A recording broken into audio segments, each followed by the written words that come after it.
everybody, and welcome to MCG Connector. I'm Maureen Wit, Student Services Manager. I am so excited to introduce to you Val West, who is the Diagnostic Medical Sonography Department Head at MCG Career College. Today, I want to share with you that Val has had quite the journey and the years in the industry and has decided that it's time for her to retire. We're so excited for her journey ahead, but let's just wait and talk about how she's impacted the industry.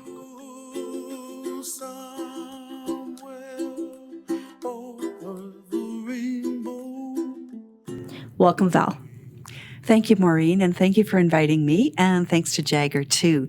I'm very excited to be here. This is my first podcast, so let's see how it goes. Oh, it's going to go great. It's going to go great. We love to have these conversations about how we can bring the education excellence bar to a very high standard at MCG. And I think that you and your program has done great things, and you have spent a lot of time in, and you've put a lot of energy. You were one of those very first people that I spoke to when I started at MCG, and you mentored me, and you kind of shared with me the way that MCG's culture was and the students, and you really impacted my life and my personal and my professional life at MCG, and you've touched so many people. So Val, why don't you start with us and share with us your beginning? So when you were our younger self and when you decided to go into the field of sonography, why don't you start us there? Okay. Well, I've had an incredible career in sonography, and I've tried to take advantage of all the opportunities that were offered to me. Mm-hmm. So I really started my career in sonography in my late 20s. I had done a degree in science before that, worked as a lab technologist for a few years. Then I decided I really wanted to work with patients more. I really didn't want to just work in a lab. Okay. So I trained in Saskatchewan at St. Paul's Hospital in Saskatoon. The ultrasound program then was extremely different than what it is now. Mm-hmm. At that time in Saskatchewan, they actually posted an ad in the paper looking for students in sonography. So I wanted a change, and I applied. And after my interview, I was offered a seat at St. Paul's Hospital in Saskatoon. So in that journey, the first few months I spent at the hospital. And then to do my theory, they sent me to Mohawk College in Hamilton. Mm-hmm. I went there for 4 months, then came back and completed my training.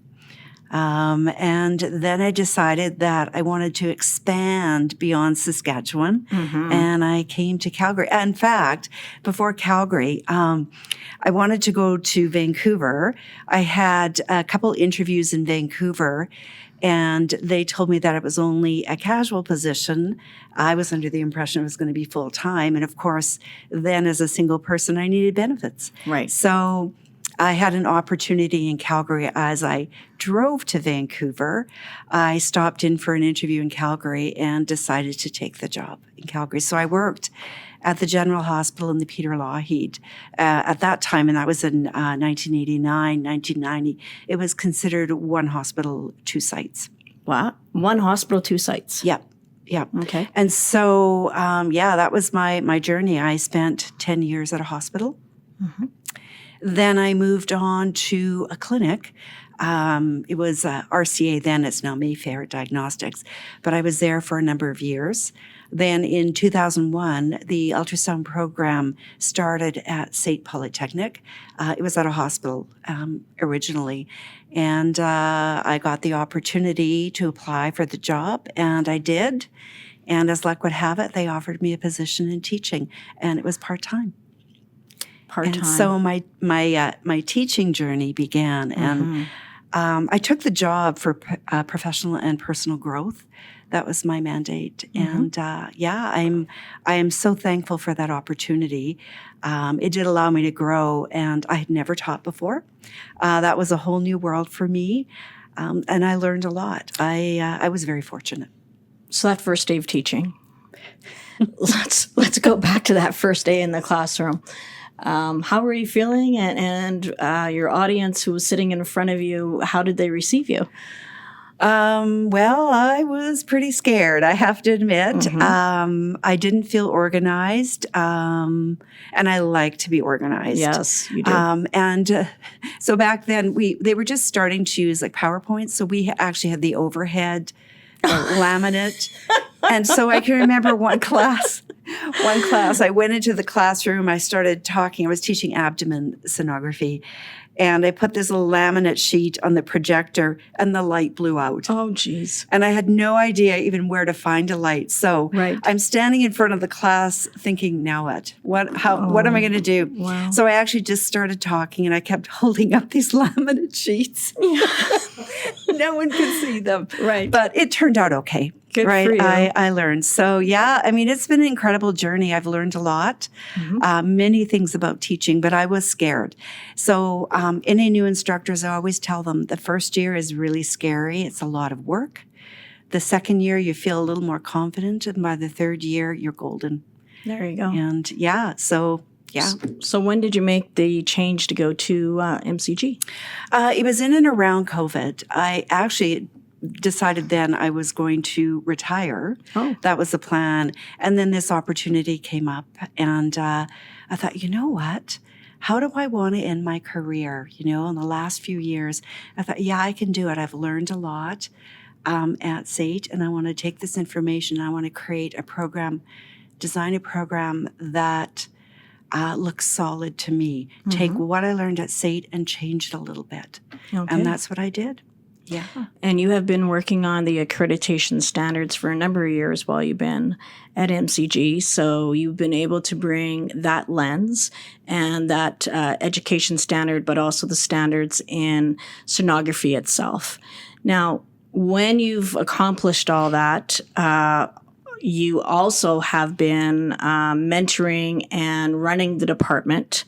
So what are you hoping you're leaving your faculty members? What hopes do you hope that they will carry forward in your absence that you may have brought to the table for them? Right. Well, coming to MCG College and creating this program has been an incredible ride, I have to admit. And I think that the curriculum we've developed is extremely solid. We are very focused on quality education.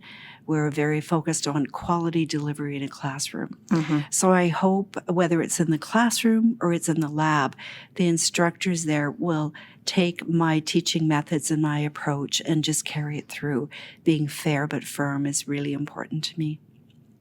Yep, that's. I would say that would describe you. You're very fair with the students and fair with your staff, but you have a high standard, and that's what I think what makes our program an excellent program, comparable to SAIT or NAIT.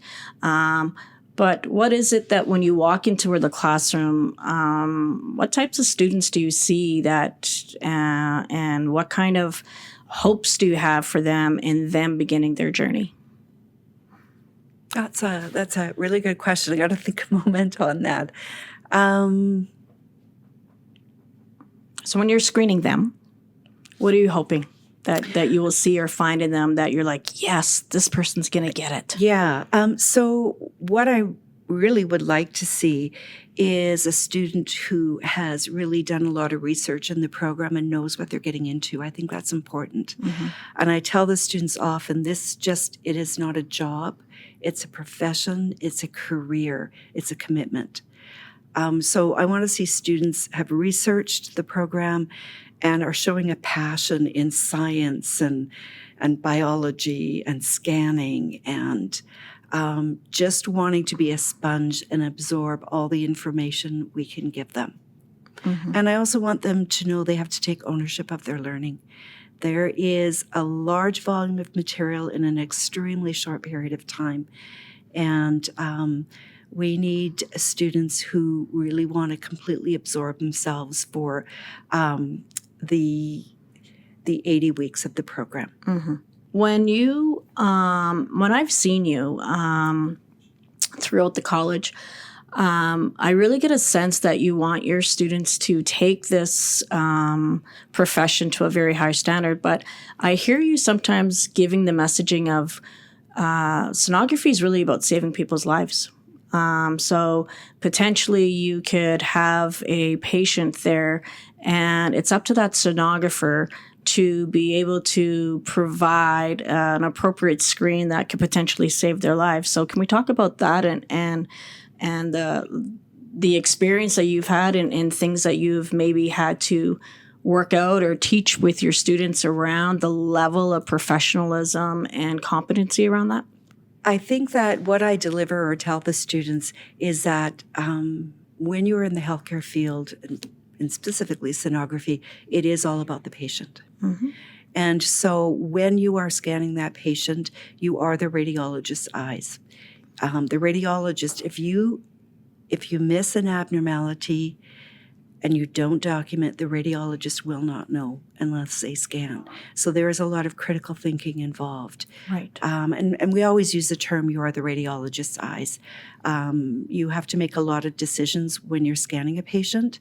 There might be a mass, for example, in the liver, and you have to know how to assess it, to measure it, to document it, and know how to modify the exam to move on. Mm-hmm. So a lot of critical thinking involved.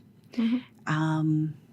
They're really being an investigator. Yeah, absolutely. I always tell them they're like detectives. Mm-hmm. So when they come to the college, the first 3 semesters are theory, are didactic. And so they're learning the fundamentals of ultrasound. And then when they go into the clinical placements, that's when they're really starting to develop their critical thinking and expand the exam. Mm-hmm. And actually being exposed to a lot of pathology. When they're at the college, students, they scan themselves, they scan each other. Right. And so there's not a lot of challenge there. They are learning the fundamentals. Mm-hmm. So I really noticed that you and your faculty take a lot of pride in building the relationships with your students. They spend so much time with you guys. And I know that when they are out in clinical, that relationship and support still stands. So how does that work at MCG Career College? Yeah. Because we have really small classes, we have the ability to have strong connections with our students. And I think one of the things that we find with our students when they leave the college and go into practicum, they're nervous, mm-hmm. right? It's like, where's that lifeline? Like, who do I contact? And not only are they away from the instructors, but they're away from their classmates. Most students are in a placement with no other students. So we really do have a connection. The practicum coordinator is in constant touch with them. We do, as instructors, reach out to the students, and we take opportunities to mentor them, usually virtually, mm-hmm. To do reviews with them. And we always encourage them to reach out to us via email. We want them to have that connection and just know that we have not abandoned them when they're in clinical. We are there. Right. I understand that some of your students sometimes have to maybe go out of the city of Calgary. We have great opportunities for students that they can go to another province to seek their clinical practice. So you're also their supports because they have to sometimes leave their support systems, their families to go away and do their practical experience. So I think that that's one of the unique things that your team provides. There's many times when I am sitting in my office and I see these students come back to visit you all and they're coming in and they're very excited to share news. So how does that feel? It's wonderful, right? Mm-hmm. I just think that it just solidifies that we do have a connection with our students. I love for them to drop by the office and tell us about their experience. That's amazing.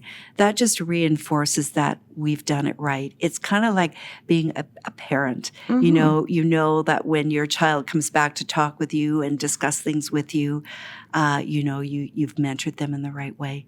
Very, very positive. Right. So I've heard you use a lot of the language around mentoring, high standards.